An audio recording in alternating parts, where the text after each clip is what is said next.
Crypto markets pumping, CPI data numbers come in slightly better than expected, and Sam Bankman-Fried has been arrested. And remember, guys, this is the channel that told you he was going to be arrested while the mainstream media was telling you how misunderstood and how great of a guy Sam Bankman-Fried was. Well, guess what? He's been arrested. So, guys, if you want to hear more about this, you're going to want to stay to the end of this episode because I've got all the top crypto news stories of the week that the mainstream media is definitely not talking about. So let's go ahead. Let's head over to CoinMarketCap, guys. Bitcoin sitting at almost 18,000, up 5% on the day. Ethereum up almost 7% at 1,300. I know you're wondering, Kevin, why are the crypto markets pumping? Well, this is why, guys. This is from Barron's. The CPI data numbers have come in. Check it out. The CPI data climbed at a 7.1% annual pace in November, which was down from October's 7.7% climb and below economists' expectations of a 7.3% increase. The annual increase was the lowest since December 2021 when it came in at 7%. The rate of inflation is now declined for 5 consecutive months from 9.1% in June. And I know what you're thinking, but Kevin, you told us inflation was going to keep happening. Perhaps Biden's Inflation Reduction Act has kicked in and the country is saved from inflation. And guys, I'm not going to get into it in this episode because we got bigger news to cover. The CPI data index is it's a very misleading very misleading metrics. The way the weighted averages are calculated, essentially they're calculating in the cost of McDonald's, the cost of Netflix, and not factoring what really matters to Americans, which is the cost at the pump, which is the cost of groceries, and the cost of housing, right? So anyway, guys, but again, bullish news as far as the inflation numbers. They're just down slightly from what economists had forecasted them to be. So it's not something I'm going to celebrate, but the markets are pumping because of it, and I think that overall this is good. This is good, right? But let's get to the big story today, guys. Check it out, guys. FTX founder Sam Bankman-Fried arrested in the Bahamas after U.S. files criminal charges.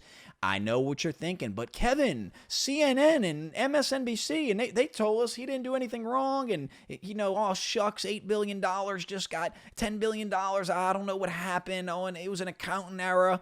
Well, guys, and if you're wondering how I knew that he was going to get arrested, I believe it was 2 episodes ago I said that he was going to get arrested. Well, this is why. Do you remember his girlfriend? His girlfriend was spotted in New York, and his girlfriend actually lawyered up, guys. So when I saw that his girlfriend right here, she was spotted at a coffee shop in New York, and what that was doing, I think, was sending a message to Sam that, like, hey, because Sam was essentially throwing her under the bus. Sam was, basically trying to through his interviews, it was Alameda Research, and, I don't know what goes on there, even though I'm part owner of it, and even though my girlfriend's the CEO. So Sam had kind of thrown her under the bus. So she actually tried to flee to Hong Kong and Dubai, but I don't know what happened. She ended up not going. I don't think they want her there. So she's lawyering up, guys, because nobody wants to be the fall guy. But guess what, guys? This is bigger than them two. And there's a lot to this story that the mainstream media is not talking about. So I hope that if this illustrates anything to you, is that the mainstream media has lost all credibility in the way that they reported these crimes and the way that they portrayed these innocent people. I mean, they are innocent until proven guilty, guys. But the fact that he's been arrested, and the fact that more and more disturbing details are coming out, and the fact that, the Kevin O'Learys of the world were doing puff pee. Oh, I'd partner with him still. Like, he don't have access to the same information that I do, and I live in my mom's garage. So let's understand something, guys, that, check it out. Gary Gensler, just in SEC chair. We are ready to take action against other crypto companies violating U.S. securities laws. Hello? Like, guys, there's no law that's going to stop what they did. They were being shielded and protected because FTX was acting as a slush fund for the Democratic Party. Guys, this was in a very elaborate scheme that was set up. Now, I'm hoping now I've earned your respect. If you're watching this channel, you're smart, and I appreciate you tuning in. I hope that you're understanding, guys, that this is a lot deeper. This is a lot deeper than Sam. It's a lot deeper than FTX. There's people above this. Sam Bankman-Fried's parents, Joseph Friedberg. Look into these names, guys, because this is... I know this is bad for crypto that this happened, guys, but this had to happen. Because if Sam was allowed to continue what he was doing, guys, they wanted to get rid of DeFi. They were working on legislation to get rid of DeFi. They hated Bitcoin because they couldn't control it. So check this out, guys. Even Peter Schiff, From a tactical perspective, I don't understand why the U.S. government didn't wait until after SBF FTX testified under oath before Congress tomorrow before charging him with a crime. Prosecutors actually did SBF a favor by saving him from himself. And my good friend Leia Halpern said SBF getting arrested isn't a good thing. He was meant to testify under oath before Congress today, who would then charge him with a crime. Prosecutors just saved Sam Bankman-Fried from incriminating himself. It's all a joke, and they're all being paid off. So this is very interesting timing, guys, because Sam was supposed to testify, which, he's not smart. He's not smart. I'm gonna be as nice as I can. He's not smart. So allowing someone who's not smart to testify under oath, yes, normally they're gonna incriminate themselves. They're gonna say something that's gonna come back to bite them in a court of law. By arresting him and charging him and getting him lawyered up, they're gonna be able to focus on it. He'll be in some Martha Stewart resort jail probably, but they're gonna use this. They're gonna use this as an indictment against crypto, right? They're going to use this to push forth new legislation, and they're gonna hide it under the guise of we're protecting the retail, we're protecting the consumers. No, you're not. No, you're not. But overall, this is good, guys, because I think the main thing this accomplished is exposing how corrupt our mainstream media is.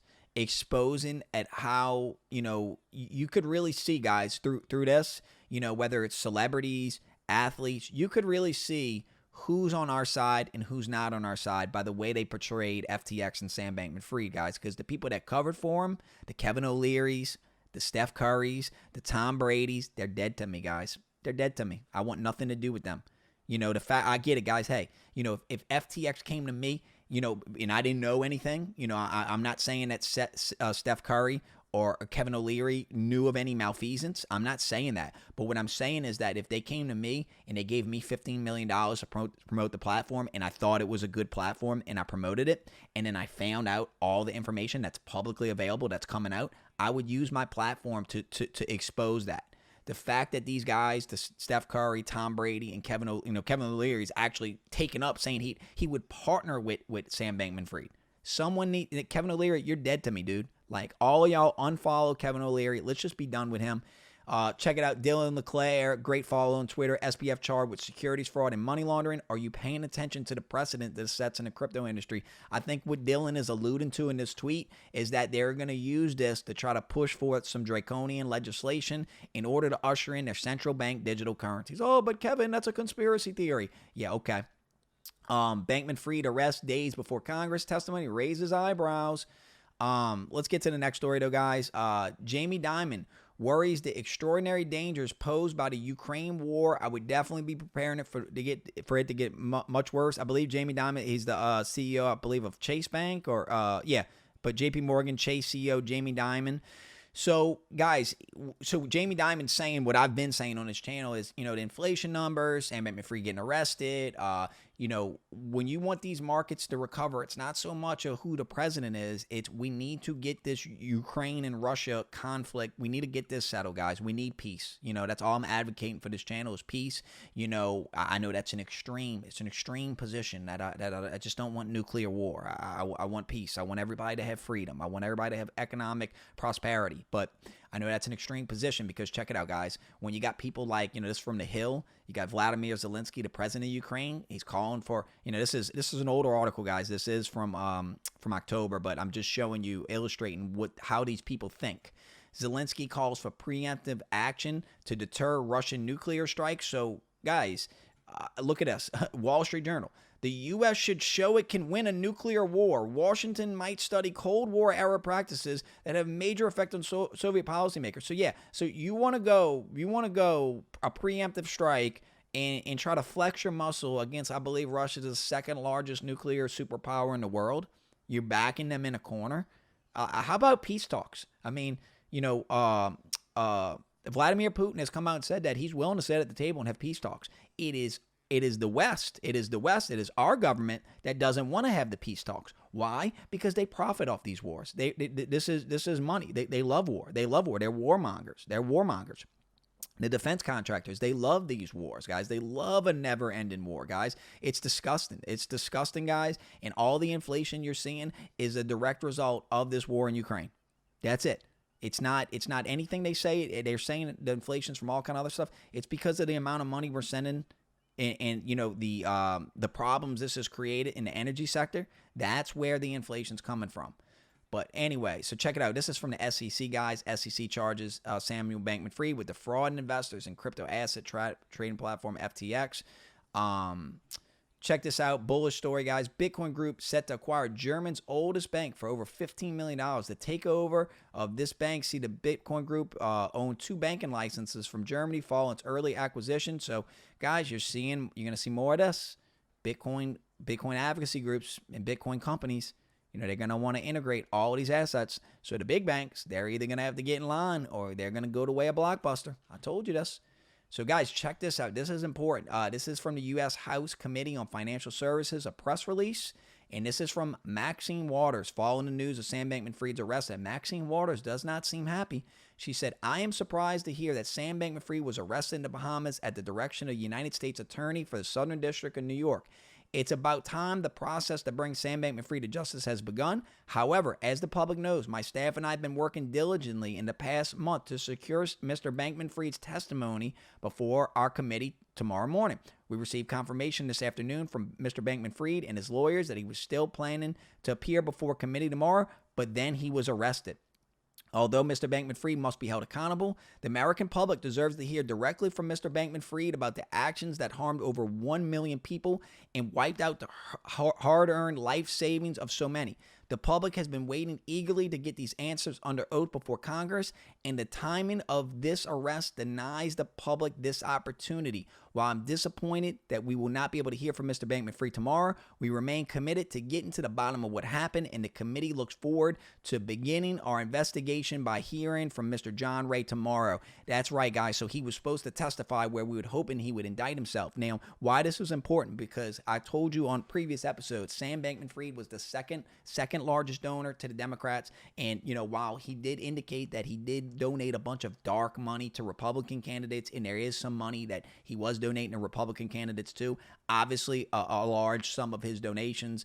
And I don't even know if I believe the whole dark money to Republican candidates things. I think he's just saying that to, you know, try to indict the Republican Party as well. But the fact that he was the second largest donor to Joe Biden and was a very large donor to the Democrats in the midterm elections, not good optics, not good. You know, seeing that now it's being exposed that he was taking users' funds and donating to political parties. I mean, guys, you should be appalled. You should be appalled. I don't care what your political affiliation is, guys. You should be appalled that the SEC, you know, this happened under their nose.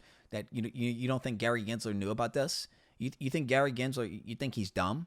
So guys, it's one, he's either dumb. Gary Gensler's either dumb or he's evil. You tell me. I don't know anything, guys. I don't know anything. I don't know anything because, you know, I was just the one saying that he was going to get arrested.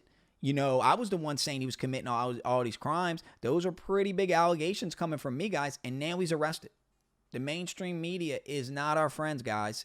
I know it might shock you to see that, but FSB to lay out global standards for crypto regulation, of course, and that's the Financial Stability Board, an international organization that monitors global financial systems. Yeah, this sounds like a useless organization to me. Many crypto market participants argue that authorities are hostile to innovation. I would say so far authorities have been fairly accommodating. So yeah, guys, they're going to use this as the precedent to go after, you know, anything they don't control, anything. They hate, they can't control it. Goldman Sachs sees gold outperforming Bitcoin in the longer term. Bitcoin adoption will need to be driven by the development of real uses rather than speculative interest, the report says. So it's fascinating, guys. Let me read this again, guys. Let me read this again. Let me make sure you guys are keeping up. If you made this far in the video, thank you so much for watching. Drop me BTC in the comments. Write that. Goldman Sachs sees gold outperforming Bitcoin in the longer term. Goldman Sachs, guys, and you know, if you follow this channel, we talked about Goldman Sachs actually has publicly said that they're looking to acquire a crypto exchange, a crypto, not just buy Bitcoin, they're looking to buy a Bitcoin exchange, something similar to Coinbase. They're probably going to buy Voyager, FTX, and probably even Celsius. So Goldman Sachs, one of the largest banks in the world, is saying that they think gold is going to outperform Bitcoin. Now, where I will agree with them that a lot of central banks around the world are acquiring gold at unprecedented levels right now. But what I think this is really doing is, again, guys, the bottom, I don't think the bottom's in. And I think that this, again, guys, you think Goldman Sachs and BlackRock, who are publicly saying that they're in crypto, do you think they're going to buy the top of the market? Do you think they're going to buy Bitcoin and it's going to go down 30%? No, no. When that buy order comes in, that will be the bottom. That will be the 100%. That the people that work at Goldman Sachs and BlackRock, yeah, they're going to time the bottom better than me because they have access to information, have access to politicians and whatnot. But they're going to time the bottom. And when they say the bottom's in, the bottom will be in. The bottom is not in yet. Now, what is the catalyst? I think the Bitcoin having it. But Kevin, presidential election, Trump, orange man. I don't know about any of that, guys. I don't know about any of that. I don't know. Trump's anti-crypto. You can look that up. Now maybe he's uneducated. He's not informed. He is 80 years old. But Trump is 100% anti-Bitcoin. He's come out and said that multiple times. So that's something you need to think about. Now, all right. Next story, Senator Cynthia Lummis, very comfortable with Bitcoin and crypto and Bitcoin and retirement plans. Crypto winter and calls from other senators to ban Bitcoin and retirement plans haven't shaken the pro-crypto senators' resolve. So I'm very comfortable with making sure that people can include Bitcoin in retirement funds because it's just different than other cryptocurrencies. I personally believe that because there are only going to be 21 million Bitcoin, that they are mine, that Bitcoin will go up, Loomis said, adding to its personal belief just based on scarcity. But the jury's still out on other cryptocurrencies, the senator said. So Senator Cynthia Loomis, she's actually working with, I believe, Senator Gillibrand on some bipartisan crypto regulation that I believe is actually going to be good for the crypto industry. Now, one thing Cynthia Loomis has stated that Bitcoin is a commodity, and I think that she's one of the very few people that are pro-crypto in government. Ted Cruz being another one. There's a couple other ones, guys. Let me know in the comments if I leave any out. But a lot of them are pro-crypto and especially pro-Bitcoin because they do view Bitcoin as a commodity and not as a security, which is very important. Very important. Check it out, guys. This is from Twitter, Senator Cynthia Loomis. What happened to FTX appears to be a good old-fashioned fraud, and I'm glad prosecutors have been investigating what happened to ensure everyone who committed crimes is held accountable for what they did. I'll hold my breath on that. But last story, guys, and I probably should have saved this story for a whole another episode. BlackRock, the world's largest asset manager, says central banks are deliberately causing recessions, warns of a downturn unlike any of the other three shockproof assets to, BlackRock saying it. But Kevin, you said, did I not say this on this channel how many times? That the central banks are doing this deliberately. Deliberately, guys. Deliberately. But if you want a good laugh, let's go see the three shockproof assets to consider that BlackRock is pushing for if you want to laugh. Real estate. It may seem counterintuitive, real estate on the list. When the Fed raises its benchmark interest rate, mortgage rates tends to go up as well. Yes. So we shouldn't that be bad for the real estate market? Yeah, guys, but in the long term, guys, and if you buy cash flow in real estate, the price in real estate's an illusion. The interest rates are an illusion, guys. Real estate is a Ponzi scheme. Now, what you have to understand is that, if you have a long-term mindset, inflation, real estate is always going to be a hedge against inflation because the way the laws in this country, especially the tax laws, are designed, it really is designed for real estate to flourish. Again, that's why so many millionaires own real estate, guys, because there's so many tax advantages to own in real estate. So it's not just so much about the appreciation, it's the cash flow. It's having positive cash flow. It's having, and again, you need a place to live. Let's see the next thing.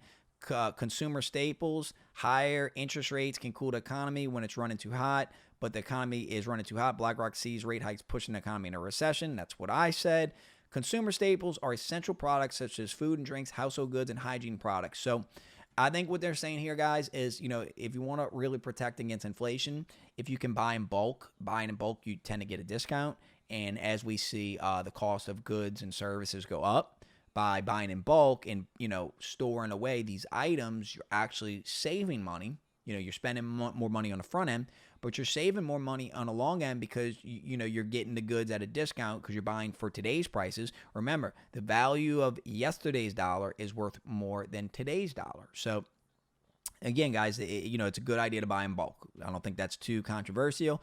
And the last thing is wine. People have been consuming wine for thousands of years. While most collect wine for enjoyment rather than investment, bottles of fine wine become rarer and potentially more valuable as time goes by. Since 2005, wine index has gone up 316%. Oh, yeah, guys, because that's what poor people are going to do to protect it against inflation. They're going to go buy some high-cost wine. You know what BlackRock failed to mention in this article is they failed to mention crypto, which BlackRock has come out and said that they are actively looking to buy a crypto exchange. And they failed to, they mentioned real estate, but they didn't mention gold or precious metals or blue chip tech stocks. Very, very interesting. Or maybe building supplies. I guess that can be in the consumer goods. But this is just a very interesting article, guys, because BlackRock is saying that the Fed is intentionally causing the recession through their interest rate hikes. Elon Musk is saying that. I'm saying that on this channel. But anyway, guys, overall, I think that overall this is positive news today. I think this was a good day. I think this is going to be a good week. I think that the Sam Bankman-Fried stuff wasn't supposed to happen the way they wanted it to happen. Again, this was a slush fund for the Democratic Party. I think that this getting exposed shows how sloppy these people are. And I think that, this is waking up a lot of people. And the more people wake up, we're kind of like, this great awakening I think's happening. And, as we come together, I believe that this is going to bring the people together to see that we have a common enemy, that, your neighbors, your brothers and sisters, your friends and family, people that disagree with you politically are not your enemies, that the enemies is the system that's built to hold down you, that creates the inflation, that, creates the monetary policy, which, you got to work 60 hours a week just to get by, that inflates your savings away, the system that creates the divisiveness through the media, that makes you, that tries to instill hate and fear into you every day. I think more people are waking up to these mechanisms of control, and they're not working anymore, guys. So anyway, y'all, I'm Classic Kev. You made this far in a video, guys. Thank you so much for watching. Drop me Bitcoin or a 100 emoji, whatever in the comments. Anyway, y'all, I'm out. Peace.